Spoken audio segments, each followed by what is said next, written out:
Good morning students. पिछली video में हमने क्रिया का एक भाग पढ़ लिया था जो कि कर्म के आधार पर था। आज हम रचना के आधार पर क्रिया को पढ़ रहे हैं। तो देखिए, रचना के आधार पर क्रिया को निम्न भागों में बांटा गया है जो किस प्रकार है। पहला है सामान्य क्रिया।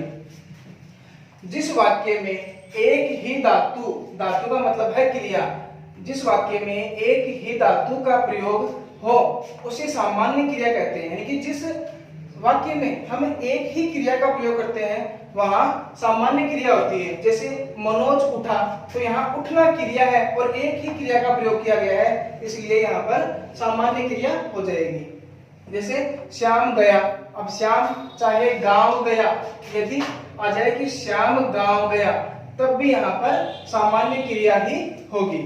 नेक्स्ट देखिए, संयुक्त क्रिया। संयुक्त का मतलब है मिलना या जुड़ना।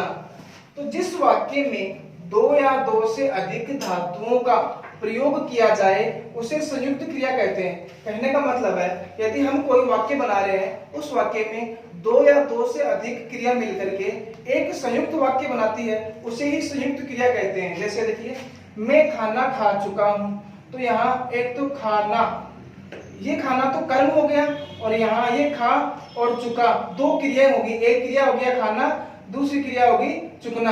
तो दो क्रियाओं का प्रयोग करने और दोनों क्रिया मिलकर के एक ही वाक्य बना रही है, इसलिए यहाँ पर संयुक्त क्रिया हो जाएगी। उसी प्रकार देखिए, सीता घर जा रही है, तो एक तो जाना और एक रहना, तो यहाँ दो क्रियाओं का प्रयोग किया जा रहा है, इसलिए यहाँ भी संयुक्त क्रिया हो जाएगी। आगे है नाम धातु क्रिया। संज्ञा, सर्वनाम, विशेषण आदि शब्दों में ना प्रत्यय जोड़कर बनने वाली क्रिया नाम धातु क्रिया कहलाती है।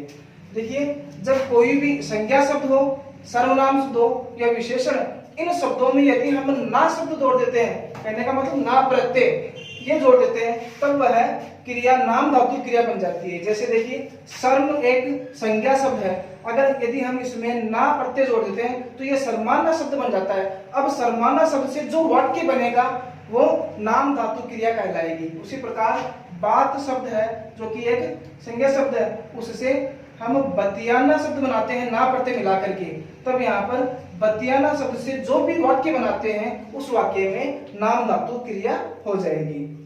आगे देखिए, प्रेरणार्थ क्रिया। प्रेरणा का मतलब होता है कि खुद कार्य न करके किसी अन्य से कार्य करवाना, यानी किसी को हम प्रेरणा देते हैं ना। जैसे देखिए, जब कर्ता स्वयं कार्य न करके किसी अन्य से कार्य करवाता है उसे प्रेरणार्थ क्रिया कहते हैं। जैसे सीता गीता से कपड़े धुलवाती है, यहाँ सीता एक कर्ता है जो कि स्वयं कार्य न करके किसी अन्य से कार्य करवा रही है, यानी कि गीता से कपड़े धुलवा रही है।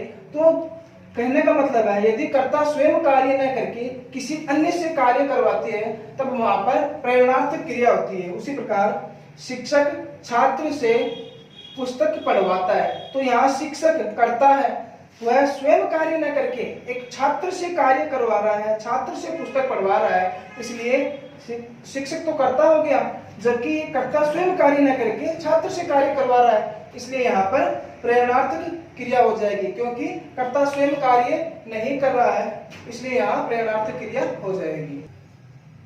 हाँ, आगे देखिए, पूर्वकालिक क्रिया।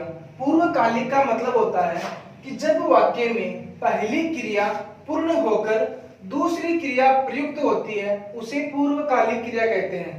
कहने का मतलब है कि किसी भी वाक्य में जब क्रिया एक क्रिया से पहले दूसरी वाली क्रिया पूर्ण हो जाती है, यानी कि जब क्रिया तो दो प्रयुक्त होती है, पूर्वकालिक क्रिया में दो क्रियाएं प्रयुक्त होती है, लेकिन पहले वाली क्रिया पूर्ण होकर के दूसरी क्रिया प्रयुक्त हो, वहां पूर्वकालिक क्रिया होती है। जैसे देखिए, राम खाना खाकर सो गया, तो यहाँ दो क्रियाओं का प्रयोग किया गया है। खाना खाकर एक क्रिया हो गया, दूसरी क्रिया हो गया सो गया। अब देखिए, पूर्वकालिक का मतलब होता है कि पहली क्रिया पूर्ण होने के बाद में दूसरी क्रिया प्रयुक्त होती है। तो राम खाना खाकर, तो खाना खाकर एक क्रिया यहाँ पर पूर्ण हो चुकी है, यानी कि राम खाना खा चुका है, यानी कि एक क्रिया वह कर चुका है। उसके बाद में दूसरी क्रिया करेगा कि सो गया, यानी कि राम खाना खाकर सो गया। पहली क्रिया पूर्ण करके दूसरी क्रिया प्रयुक्त होगी, वहां पूर्वकालिक क्रिया होगी। उसी प्रकार देखिए, मैं टीवी देखकर पढ़ाई करूंगा, यानी कि पहले मैं टीवी देखूंगा, यानी कि पहली क्रिया पूर्ण करूंगा, उसके बाद मैं पढ़ाई करूंगा, तो उसके बाद दूसरी क्रिया होगी, यानी कि पहली क्रिया पूर्ण होकर के दूसरी क्रिया प्रयुक्त होती है, तब वहां पूर्वकालिक क्रिया होती है। आगे देखिए सहजातीय क्रिया। सहजातीय क्रिया का मतलब है कि एक ही जाति से बने हो, जहां जब वाक्य में कर्म और क्रिया एक ही जाति से बने हो उसे सहजातीय क्रिया कहते हैं। किसी भी वाक्य में कर्म और क्रिया से जो एक ही जाति से बने, एक ही जाति से जो क्रिया बनती है उसे सजातीय क्रिया कहते हैं। जैसे देखिए सचिन ने खेल खेला, यहाँ खेल शब्द है जो कि कर्म है और खेला शब्द है क्रिया, तो दोनों देखिए एक ही जाति से बनी है, इसलिए सजातीय क्रिया होगी। सचिन ने खेल खेला, तो खेल और खेला दोनों शब्द हैं वो एक ही जाति के हैं। उसी प्रकार राम ने लड़ाई लड़ी, तो यहाँ देखिए लड़ाई और लड़ी दोनों शब्द है वो एक ही जाति से प्रयुक्त हो रहे हैं, इसलिए यहाँ पर सजातीय क्रिया होगी। Thank you.